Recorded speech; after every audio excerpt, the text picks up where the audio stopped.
April 2 autism awareness day. April month ஃபுல்லாவே வந்து autism awareness மந்த்னு சொல்லுவோம். அவேர்னஸ் மட்டும் இருந்தா பத்தாது. அக்செப்டன்ஸ் ரொம்ப முக்கியம் பேரண்ட்ஸ்க்கு. ஏன் இந்த மந்த் ஃபுல்லாவே வந்து ஆட்டிசம் மந்த்னு சொல்லி செலிப்ரேட் பண்றாங்க அப்படின்னா, குழந்தைங்களுக்கு இந்த ஆட்டிசம்க்கான சிம்டம்ஸ் இருந்துச்சு அப்படின்னா, ஏர்லியராவே நம்ம டயக்னோஸ் பண்ணி ட்ரீட்மெண்ட் குடுக்கணும். அப்படின்னா தான் இந்த பிரச்சனையோட தீவிரத்தை வந்து நம்மளால கம்மி பண்ண முடியும். இந்த ஆட்டிசம் வந்து 100% சரியாகுமா, கியூரபிளா அப்படின்னு கேட்டா இல்ல. அதனால தான் இத நியூரோ டைவர்சிட்டி அப்படின்னு சொல்றாங்க. இந்த தீவிரத்தை கம்மி பண்றப்ப நம்ம சமுதாயத்துல வாழ்றதுக்கும் அவங்களும் தயாரா இருப்பாங்க. இந்த ஆட்டிசமே வந்து ஸ்பெக்ட்ரம்னு சொல்றோம். ஸ்பெக்ட்ரம்னா இந்த ஆட்டிசமே ஒவ்வொரு குழந்தைகளுக்கும் ஒவ்வொரு மாதிரி இருக்கும். சிம்டம்ஸ் எல்லாம் வேற வேற மாதிரி இருக்கும். சோ அதனாலதான் ஸ்பெக்ட்ரம் சொல்றது. ஒரு குழந்தை மாதிரி இன்னொரு குழந்தைங்க இருக்குன்னு அவசியம் கிடையாது. அந்த குழந்தைங்களுக்கு இருக்கிற திறமை இந்த குழந்தைகளுக்கு இருக்குன்னு அவசியம் கிடையாது. அந்த குழந்தைகளுக்கு இருக்கிற குறைபாடு இந்த குழந்தைகளுக்கு இருக்குன்னு அவசியம் கிடையாது. சோ அதனாலதான் ஸ்பெக்ட்ரம் சொல்றதுக்கான ரீசன், நியூரோ டைவர்சிட்டி சொல்றதுக்கான ரீசன். இந்த ஆட்டிசம் அவேர்னஸ் மந்த்ல அவேர்னஸ் மட்டும் கொடுத்தா பத்தாது. ஏன்னா நிறைய அவேர்னஸ் கொடுத்துட்டு தான் இருக்கும். ஏர்ல டயக்னோஸ் பண்றதுக்கு சிம்டம் எப்படி இருக்கும், என்னென்ன ட்ரீட்மெண்ட் வேணும், occupation therapy, speech therapy, behaviour therapy, இந்த மாதிரி தெரப்பிஸ்லாம் இருக்கு. தெரப்பி கொடுத்தா குழந்தைங்களோட தீவிரத்தை இந்த மைல்டு மாடரேட் சிவியர்லாம் இருக்கிறப்ப குழந்தைங்கள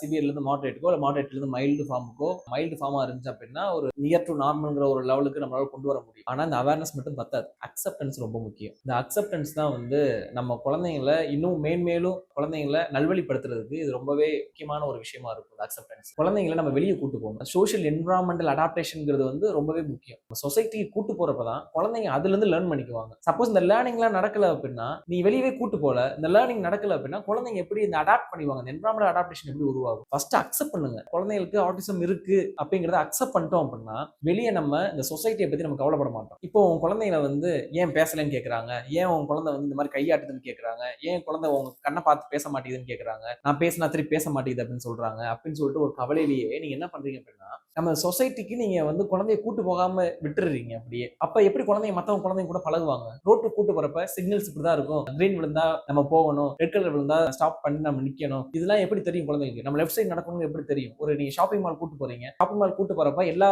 பொருளையும் பிக் பண்ணி எடுக்க கூடாதுங்கிறது குழந்தைங்க எப்படி தெரியும்? நம்ம என்விரான்மெண்ட் கூட்டு போகணும். என்விரான்மெண்ட் கூட்டு போனாதான் நம்ம குழந்தைங்களை வந்து இன்னமும் அடாப்டிவா நம்மளால வளர்க்க முடியும். ஸோ அவேர்னஸை விட அக்செப்டன்ஸ் ரொம்ப முக்கியம். தேங்க்யூ.